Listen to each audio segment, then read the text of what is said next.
ഇന്നത്തെ ഒരു സൺഡേ വ്ളോഗായിരുന്നു കേട്ടോ. അപ്പോൾ ലാസ്റ്റ് സൺഡേ ഞങ്ങളൊരു സ്ഥലത്ത് പോയിരുന്നു. അതായത് ഞങ്ങൾ ബാംഗ്ലൂർ വന്നിട്ട് 12 വർഷമായി. 12 വർഷം മുന്നേ ആദ്യമായിട്ട് ഞങ്ങൾ വന്ന ഞങ്ങളുടെ ഫേവറേറ്റ് പ്ലേസിലേക്കാണ് കേട്ടോ പോയത്. അവിടെ കുറേ അധികം സ്ഥലങ്ങൾ ഞങ്ങൾക്ക് കാണാനുണ്ടായിരുന്നു. ഞാൻ കുറേ അധികമായി അവിടെ പോയിട്ട്, കുറേ വർഷമായി പോയിട്ട് ആ സൈഡിലോട്ട്. പിന്നെ ഞങ്ങൾ അന്ന് കഴിച്ച ഫുഡുകൾ, ഞങ്ങൾക്ക് ഇഷ്ടപ്പെട്ട ഫുഡുകൾ, അതൊക്കെ ഒന്ന് നൊസ്റ്റാൾജിയ, ആ ഒരു മൊമെൻ്റൊക്കെ ഒന്ന് വീണ്ടും ഓർത്തെടുക്കാനായിട്ട് ഒരു യാത്രയാണ് കേട്ടോ. അപ്പോൾ വെറുതെ ഇരുന്നപ്പോൾ ഞങ്ങൾക്ക് അങ്ങനെ ഒരു ഫീലിംഗ് വന്നു. അപ്പോൾ എന്തായാലും പോകാമെന്ന് വിചാരിച്ചു. അധികം ദൂരമൊന്നുമില്ല, പക്ഷേ നമ്മൾ പല പല തിരക്കുകൾ കാരണം പിന്നീട് അവിടെ നിന്നൊക്കെ മാറി ഷിഫ്റ്റ് ചെയ്തിട്ട് സ്വന്തമായിട്ട് ഫ്ലാറ്റൊക്കെ വാങ്ങിച്ചപ്പോൾ ആ സ്ഥലമായിട്ടുള്ളൊരു ടച്ചൊക്കെ പോയി. അപ്പോൾ വീണ്ടും ഒന്ന് കാണാനായിട്ടുള്ളൊരു ആഗ്രഹം മാത്രമല്ല, ഒരു ഇത്തിരി നല്ലൊരു ഏരിയ ആണ് കേട്ടോ. മോസ്ക് റോഡ് എന്ന് പറയുന്നത് എല്ലാവർക്കും ബാംഗ്ലൂർ ഒരുവിധം ആർക്കും ഒക്കെ അറിയാം. ഭയങ്കരമായിട്ട് തിരക്ക് പിടിച്ചൊരു ഏരിയ ആണ്. ഫുൾ ടൈം ഓണാണ് അവിടെ. നല്ല നല്ല റെസ്റ്റോറൻറ്റുകൾ അധികമുള്ള സ്ഥലങ്ങളാണ്. പിന്നെ എന്താ, അവിടുന്ന് ചുറ്റിപ്പറ്റിയിട്ടുള്ള സ്ഥലങ്ങളും അവിടുന്ന് നമുക്ക് ഓരോ സ്ഥലത്തേക്ക് പോകാനൊക്കെ ഭയങ്കര എളുപ്പമാണ് കേട്ടോ. അപ്പോൾ ഞങ്ങൾക്ക് മോസ്ക് റോഡ് എന്നൊക്കെ പറഞ്ഞാൽ ഫ്രേസർ ടൗണിലായിരുന്നു ഞങ്ങൾ അന്ന് താമസിച്ചിരുന്നത് 12 വർഷം മുന്നേ. നല്ലൊരു പ്ലേസാണ്, കാം ആൻഡ് ക്വയറ്റാണ്. നല്ലൊരു ഇതാണ് മോസ്ക് റോഡ് എന്ന് പറയുന്നത്. നമ്മൾ തിരിഞ്ഞിങ്ങനെ എടുക്കുന്ന റോഡാണ് മോസ്ക് റോഡ്. ഇവിടെയൊക്കെ നല്ല നല്ല റെസ്റ്റോറൻറ്റുകളും അറേബ്യൻ കുസീനും എംപയർ, സേവറി, അങ്ങനെ നല്ല നല്ല റെസ്റ്റോറൻറ്റുകളുണ്ട് കേട്ടോ. അപ്പോൾ ഞങ്ങളുടെ എപ്പോഴും ഫേവറേറ്റ് എംപയറും സേവറി ഹോട്ടലുമാണ് കേട്ടോ. അപ്പോൾ ഇപ്പോൾ റോഡ് എക്സ്റ്റൻഷൻ്റെയും വൈഡനിങ്ങിൻ്റെയൊക്കെ ഭാഗമായിട്ട് രണ്ട് സൈഡൊക്കെ പൊളിച്ചിട്ടിരിക്കുന്നതായതുകൊണ്ട് ഭയങ്കര പൊടിയാണ്. പിന്നെ ഇവിടുത്തെ ഒരു സൂപ്പർ മാർക്കറ്റിനാണ് ഞങ്ങൾ സ്ഥിരമായിട്ട്. ഇതാണ് കരാമ റെസ്റ്റോറൻറ്റ്, അറേബ്യൻ കുസീനാണ് കേട്ടോ. പിന്നെ റൈറ്റ് സൈഡിൽ കാണുന്നത് സേവറി കേട്ടോ. ഞങ്ങളുടെ ഫേവറേറ്റ് ആണ്. നാട്ടിലത്തെ കോഴിക്കോടൻ ബിരിയാണിക്ക് ഒന്ന് ആ ലെവലിലൊക്കെ ഒന്ന് കഴിക്കണമെങ്കിൽ അങ്ങോട്ട് പോയാൽ മതി. മസ്റ്റ് വിസിറ്റാണ് അവിടുത്തെ ബിരിയാണി. ഞങ്ങളിന്ന് കഴിക്കാനൊരു പ്ലാൻ ഉണ്ട് കേട്ടോ. പിന്നെ ഇവിടെയുള്ള ഒരു സൂപ്പർ മാർക്കറ്റിൽ നിന്നാണ് ഞങ്ങൾ അന്ന് വന്നപ്പോൾ, ഞങ്ങൾക്ക് വലിയ ഐഡിയ ഒന്നുമില്ലല്ലോ, ഒരു 12 വർഷം മുന്നേ വന്നപ്പോൾ എങ്ങനെയാണ് എന്താണെന്ന് നമുക്ക് നമ്മളെ റൈസൊക്കെ കിട്ടാനൊക്കെ ആയിട്ട് ഭയങ്കര ബുദ്ധിമുട്ടായിരുന്നു. വളരെ റെയർ ആയിട്ടുള്ള സൂപ്പർ മാർക്കറ്റുകൾ മാത്രമേ ഉള്ളൂ നമ്മുടെ മട്ട റൈസൊക്കെ കിട്ടുന്നത്. ഇപ്പോൾ ഒക്കെ ഭയങ്കരമായിട്ട് ഫുൾ ടൈം അവൈലബിൾ ആയിട്ടുള്ള സ്പോട്ടുകളുണ്ട് കേട്ടോ. അപ്പോൾ അങ്ങനെയുള്ള കുറേ അധികം ഓർമ്മകളുണ്ട്. പിന്നെ ഇവിടെ ഒരു മോറുണ്ട്, പിന്നെ ഒരു മക്ഡൊണാൾഡ്സിൻ്റെ ഒരു ഔട്ട്ലെറ്റ് ഉണ്ട്. അവിടെ നിന്ന് ഐസ്ക്രീം കഴിച്ചത്, പിന്നെ അതുപോലെ ബർഗർ കഴിച്ചതും, പിന്നെ ഐസ്ക്രീമിൻ്റെ ഒരു സ്പെഷ്യലായിട്ടുള്ള ഒരു ഇതുണ്ട്, അവിടെ നിന്നൊക്കെ കഴിച്ചതും നല്ല ഓർമ്മയാണ് കേട്ടോ. പിന്നെ ഇവിടെ നിന്നൊരു പിന്നെ സ്പെൻസറിൻ്റെ ഉണ്ടായിരുന്നു, ഇപ്പോൾ ഒന്നും ഇല്ല തോന്നുന്നു. റിലയൻസിൻ്റെ ഉണ്ടായിരുന്നു, ഇപ്പോൾ അതൊക്കെ മാറിയെന്ന് തോന്നുന്നു കേട്ടോ. കുറേ അതുപോലെയൊക്കെ തന്നെയാണ്. പിന്നെ ഷോപ്പുകൾ പലത് പുതിയത് വന്നിട്ടുണ്ട്. പിന്നെ ഒരു പാരഗൺ ഉണ്ടായിരുന്നു, പക്ഷേ അത് അന്ന് വന്നിട്ട് അധികം ഉണ്ടായില്ല. അപ്പോഴേക്കും കുറച്ച് നാളുകളുണ്ടായിരുന്നുള്ളൂ, പിന്നെ അതൊക്കെ പൂട്ടിപ്പോയിട്ടോ. പിന്നെ കൂടുതലും മുസ്ലിം ഡോമിനേറ്റഡ് ഏരിയ ആണ്. പിന്നെ ഇവിടെ ഒരു പ്രധാനമായിട്ടും പറയണത്, ഇവിടെ ഒരു സെലിബ്രേഷൻ വരും, അതായത് ഫെസ്റ്റിവൽ, നോട്ട് സെലിബ്രേഷൻ അല്ല, ഒരു ഫെസ്റ്റിവൽ. രണ്ട് സൈഡ് സ്ട്രീറ്റുകൾ ഓപ്പൺ ആവും, സ്ട്രീറ്റ് ഫുഡുകൾ ഓപ്പൺ ആവും. ഹോട്ടലിനോട് മുന്നേ അനുബന്ധിച്ച് കുറേ അധികം സ്ട്രീറ്റ് ഫുഡുകൾ ഓപ്പൺ ആവും. അത് റെഡി ടു ഈറ്റ് ആയിട്ടുള്ള കുറേ അധികം ഫുഡുകൾ, ഒരുപാട് തരത്തിലുള്ള ക്യുസീൻ, ഒരുപാട് തരത്തിലുള്ള ചിക്കൻ ഐറ്റംസ്, പലതരത്തിലുള്ള ഫുഡുകൾ. ഒരു ആഴ്ചത്തെ ഫെസ്റ്റിവലാണത്.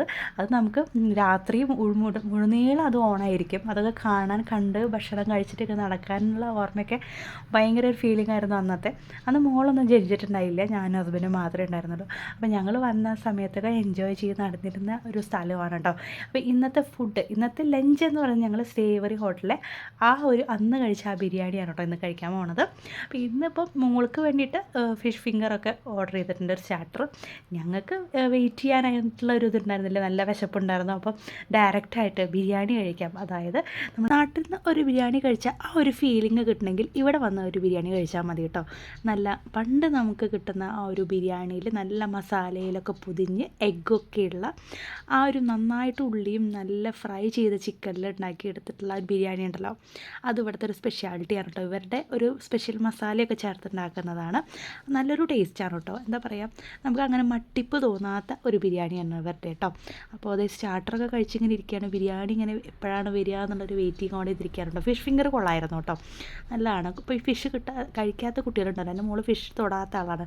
അപ്പോൾ അതിൻ്റെ ഫ്ലഷ് മാത്രം എടുത്തിട്ട് ഉണ്ടാക്കുന്ന ഫ്രൈ ഉണ്ടല്ലോ, നമ്മൾ ചിക്കൻ ഫ്രൈ ഉണ്ടാക്കുന്നത് പോലെ ഉള്ളൊരു ഫിഷ് ഫിംഗർ ഫ്രൈ, അത് നീളനെയുള്ളതിൽ ഉണ്ടാക്കിയെടുക്കുന്ന ഒരു ഫ്രൈ ആണ്, ഒരു സ്റ്റാർട്ടർ. അത് നല്ലതാണ് കേട്ടോ, ഫിഷ് ഫിംഗർ ഫ്രൈ എന്നാണ് ഇവരും പറയുന്നത്. അതും അതിൻ്റെ കൂടെ ഒരു സോസും ഉണ്ട്, നല്ല ടേസ്റ്റ് ഉണ്ടായിരുന്നു കേട്ടോ. അങ്ങനെ കാത്തിരുന്ന് ഞങ്ങളുടെ ബിരിയാണി വന്നിട്ടോ. ഞാൻ ഓർഡർ ചെയ്തത് എഗ് ബിരിയാണിയും 2 ചിക്കൻ ബിരിയാണി. ഞങ്ങൾ 4 പേരുണ്ടായിരുന്നു. അപ്പോൾ 2 ചിക്കൻ ബിരിയാണിയും ഒരു എഗ് ബിരിയാണിയാണ് കേട്ടോ പറഞ്ഞത്. അപ്പോൾ ഇങ്ങനെ ഞങ്ങൾ ഷെയർ ചെയ്ത് കഴിക്കുമല്ലോ. മോളാണെങ്കിൽ ചിക്കനും കഴിക്കത്തില്ല. അപ്പം ഇത് കണ്ടോ മസാലയൊക്കെ കണ്ടോ, ഒരു കുരുമുളകിൻ്റെ കളറുള്ള മസാലയാണ്. നന്നായിട്ട് മസാലകളും ചിക്കനുമായിട്ട് യോജിച്ച് വരുന്ന ദമ്മിട്ട് വെക്കുന്ന ബിരിയാണിയാണ് കേട്ടോ. ഇവരുടെ മസാല എന്ന് പറയുന്നത് ഒരു സ്പെഷ്യലാണ്. ഇവരുടെ മാത്രം ഒരു സ്പെഷ്യാലിറ്റിയാണെന്ന് ഇവർ പറയാറുണ്ട് കേട്ടോ. അപ്പോൾ അവരെ ഈ മെനു കാർഡിലൊക്കെ നോക്കിക്കഴിഞ്ഞാൽ പ്രത്യേകമായിട്ട് എഴുതി കാണും ഇവിടുത്തെ സേവറി സ്പെഷ്യൽ ദം ബിരിയാണി എന്ന്. അപ്പോൾ ചിക്കൻ തന്നെ നമ്മൾ കഴിക്കുമ്പോൾ ഒരു പുഴുങ്ങിയെടുത്ത ചിക്കൻ്റെ ടേസ്റ്റ് അല്ല, ചിക്കനിൽ നന്നായിട്ട് ഫ്ലേവർ ഇറങ്ങിയിട്ട് ഫ്രൈ ചെയ്തെടുത്താണെന്നോ എനിക്ക് സംശയമുണ്ട്. ചിക്കൻ്റെ കളറൊക്കെ ഭയങ്കര ഒരു ബ്രൗൺ അല്ല, ഒരു ബ്ലാക്കിഷ് കുരുമുളകിൻ്റെ കളറാണ്. നല്ല ടേസ്റ്റ് ഉണ്ടായിരുന്നു. അന്നത്തേന്നും ഒരു ഡിഫറൻസും ഇല്ല കേട്ടോ, അതേ ടേസ്റ്റ് തന്നെയാണ് ഇപ്പോഴും കേട്ടോ. അപ്പോൾ നന്നായിട്ട് ആസ്വദിച്ച് കഴിച്ചു. അത് കഴിഞ്ഞിട്ട് ഒരു സ്വീറ്റൊക്കെ കഴിച്ചു, ഗുലാബ് ജാമുനും. ഇവിടെ വന്നേ പിന്നെയാണ്, ബാംഗ്ലൂർ വന്നേ പിന്നെയാണ് ഞാനും ഈ ഗുലാബ് ജാമുനൊക്കെ കഴിച്ചു തുടങ്ങിയത്. അതിന് മുന്നേ അങ്ങനെ സ്വീറ്റ്സ് ലവറൊന്നും ആയിരുന്നില്ല. ഇവിടെ വന്ന് ഹസ്ബൻഡ് ഓരോന്ന് പഠിപ്പിച്ച് തന്നതാണ്. ഈ മോളും തീരെ കഴിച്ചിരുന്നില്ല ഗുലാബ് ജാമുൻ. അവൾ വലുതായപ്പോഴാണ് അതിൻ്റെ ടേസ്റ്റ് അവൾക്ക് കിട്ടിയത്, ഇഷ്ടമായി തുടങ്ങിയത്. അമ്മ രാത്രിയിലേക്ക് പോകണം. ഞാൻ പോണതിൽ മോള് സുടിയാണ്.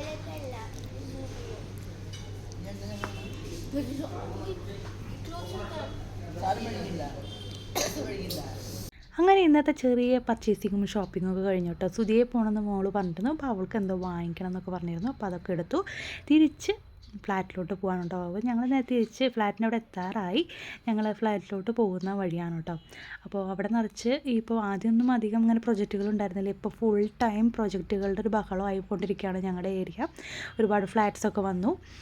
ഞങ്ങൾ ഒരു ഈവനിങ്ങോട് കൂടിയിട്ട് തിരിച്ച് വരാം എന്നുള്ള പ്ലാനിങ്ങിലോടുകൂടി കൂടിയാണ് പോയത് കേട്ടോ. പ്രത്യേകിച്ച് ഈ പനിയൊക്കെ പിടിച്ചിരുന്ന കാരണം അതുകൊണ്ട് ഉഷാറായതുകൊണ്ട് വേറെ കുറേ ഡ്രൈവൊന്നും ഉണ്ടായില്ല. പെട്ടെന്ന് തന്നെ തിരിച്ച് വരാം. കുറേ ദിവസമായി പുറത്തൊക്കെ ഒന്ന് പോയിട്ട്. അപ്പോൾ വെക്കേഷൻ കഴിഞ്ഞിട്ട് പിന്നെ സ്കൂള് തുറന്നു ജനുവരിയിൽ. പിന്നെ നാട്ടിൽ പോയി വന്ന ക്ഷീണം, പിന്നെ പനി, അതൊക്കെയായിരുന്നു. അപ്പോൾ ഇതൊക്കെയാണ് ഇന്നത്തെ വിശേഷം. പിന്നെ കൂടുതൽ വിശേഷങ്ങളൊക്കെ ആയിട്ട് അടുത്ത വീഡിയോയിൽ വരാം കേട്ടോ. അപ്പോൾ ഇത് ഞങ്ങൾ ഫ്ലാറ്റിലോട്ട് പോകുന്ന വഴിയാണ് കേട്ടോ. അപ്പോൾ പോയിക്കൊണ്ടിരിക്കുന്നത് ഇവിടെ തന്നെയാണ് മോള് പഠിക്കുന്നത് ഇവിടെ ഒരു സ്കൂളിലാണ് കേട്ടോ. അതും ഞാൻ കാണിച്ചു തരാം. ഇതാണ് മോള് പഠിക്കുന്ന സ്കൂൾ കേട്ടോ, ഗ്രീൻഫീൽഡ് പബ്ലിക് സ്കൂള്. അപ്പോൾ ഇതാണ് ഇവിടുന്ന് ഒരു 800 മീറ്ററുള്ള നമ്മുടെ ഫ്ലാറ്റിലോട്ട് ഈ കാണുന്ന വൈറ്റ് ബിൽഡിംഗ് ആണ് കേട്ടോ. അപ്പോൾ ഇനി വിശേഷങ്ങളൊക്കെ ആയിട്ട് അടുത്ത വീഡിയോയിൽ കാണാം കേട്ടോ. ബൈ.